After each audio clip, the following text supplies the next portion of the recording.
السلام علیکم بچوں. پچھلے لیسن میں ہم نے دیکھا تھا کہ کس طرح سے ہم جو ہے دستور کی ضرورت کیوں ہے اور ہم کیوں اس کے اوپر عمل پیرا ہو رہے ہیں. آج ہم دیکھیں گے کہ حکومتی کام کاج میں شامل امور کون کون سے ہیں. تو سب سے پہلے ہمارے ملک کو بیرونی حملوں سے ملک اور عوام کی حفاظت کرنا یہ حکومت کی ذمہ داری ہے. اسی کے ساتھ بیرونی تعلیم اور صحت سے متعلق خدمات، صنعتوں، کارخانوں کو فروغ دینا، یہ سارا کام بھی جو ہے وہ حکومت کے انڈر میں آتا ہے. اسی طرح سے غریبی دور کرنا، روزگار کے موقع پیدا کرنا، یہ کام بھی حکومتی کام کاج میں شامل ہے. اسی طرح سے کمزور طبقات، خواتین، بچوں اور آدیواسیوں کی ترقی وغیرہ بھی حکومتی کام کاج میں شامل ہے. یعنی بیرونی حملوں سے ملک اور عوام کی حفاظت کرنا، تعلیم اور صحت کے متعلق خدمات، صنعتوں کو فروغ دینا، غریبی دور کرنا، روزگار کے مواقع پیدا کرنا، کمزور طبقات جیسے خواتین، بچوں اور آدیواسیوں کی ترقی. اب ہم اپنے دستور کی طرف چلتے ہیں کہ بھارت کا جو دستور بنا اس کی دستور سازی کا پس منظر کیا تھا. تو بھارت کی دستور سازی کا کام 1946 میں شروع ہوا. رہنماؤں کا ماننا تھا کہ آزاد بھارت کا حکومتی کام کاج بھارتیوں کے تیار کردہ دستور کے مطابق چلے. صحیح ہے نا؟ کیونکہ جب ہم خود قانون بنائیں گے تو آبویسلی ہمارے حساب سے ہی بنائیں گے، اپنے ملک کے حساب سے بنائیں گے. تو دستور تیار کرنے کے لیے ایک کمیٹی تشکیل کی گئی.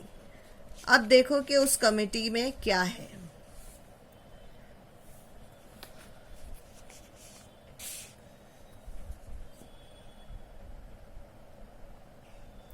انگریزوں نے انتظامی سہولت کے لیے بنائے گئے صوبوں اور خود مختار ریاستوں کے نمائندوں پر مشتمل دستور ساز مجلس تشکیل دی. تشکیل کا مطلب ہے بنائی.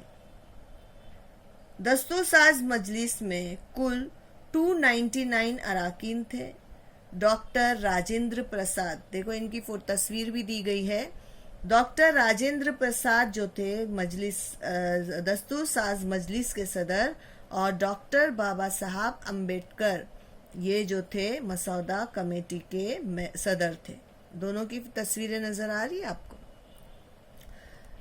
ڈاکٹر بابا صاحب امبیڈکر کی خدمات کے بارے میں دیکھا جائے تو ڈاکٹر بابا صاحب امبیڈکر نے مختلف ملکوں کے دستور کا گہرا مطالعہ کیا، غور و فکر کے بعد دستور کا مسودہ تیار کیا.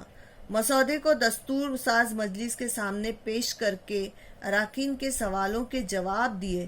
یعنی انہوں نے صرف قانون کا مسودہ نہیں تیار کیا، بلکہ اس کے اوپر بحث و مباحثہ ہوا اور اس کو انہوں نے جوابات بھی دیے کہ انہوں نے یہ پرٹیکولر قانون کیوں دستور میں ڈالا ہے. دستور ساز مجلس کے مشوروں کے مطابق مسودے میں تبدیلیاں کر کے اسے ایک حتمی شکل دی گئی، یعنی اس کو فائنل کیا گیا.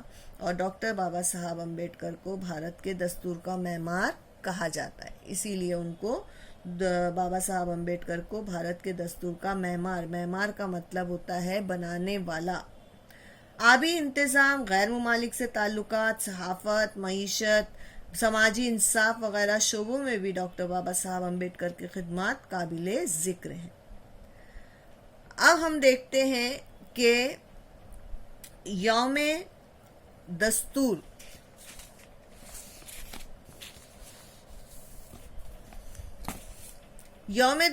دستور میں 26 نومبر 1949 کے دستور کی توثیق کر کے اس کو منظور کیا گیا. 26 نومبر 1949 کے دستور کی توثیق کر کے اسے منظور کیا گیا اور 26 نومبر کو یوم دستور کے طور پر منایا جاتا ہے. آپ کو معلوم ہے نا 26 نومبر کو یوم دستور کے طور پر منایا جاتا ہے.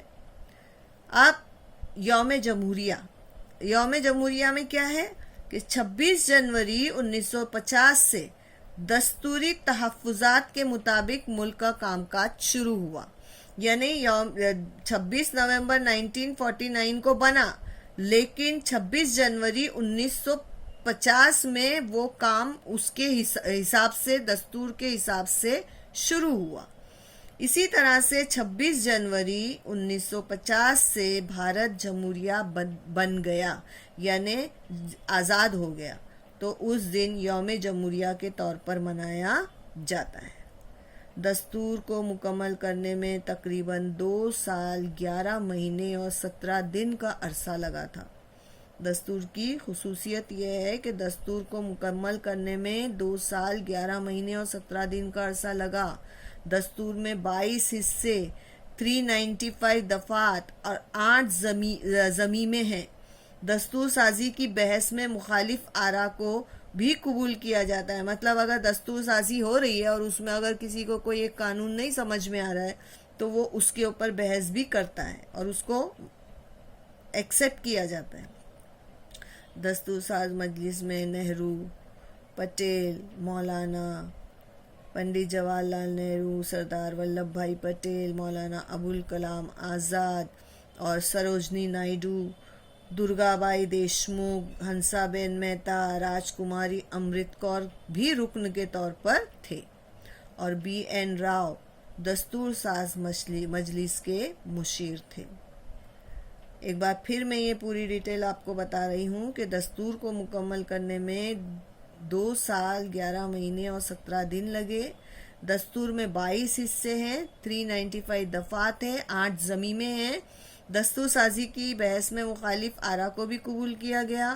اسی طرح سے دستور ساز مجلس میں پنڈت جواہر لال نہرو، سردار ولبھ بھائی پٹیل، مولانا ابوالکلام آزاد، سروجنی نائیڈو اور درگا بائی دیشمکھ، ہنسا بین مہتا، راج کماری امرت کور بھی رکن تھے، اور بی این راؤ جو تھے دستور ساز مجلس کے قانونی مشیر تھے۔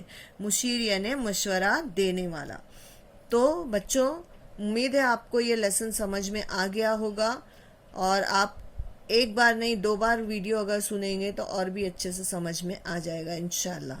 اس کے اگلے پیریڈ میں ہم جو ہے آپ کو اس کے کوشچن آنسرز دیں گے۔ اللہ حافظ۔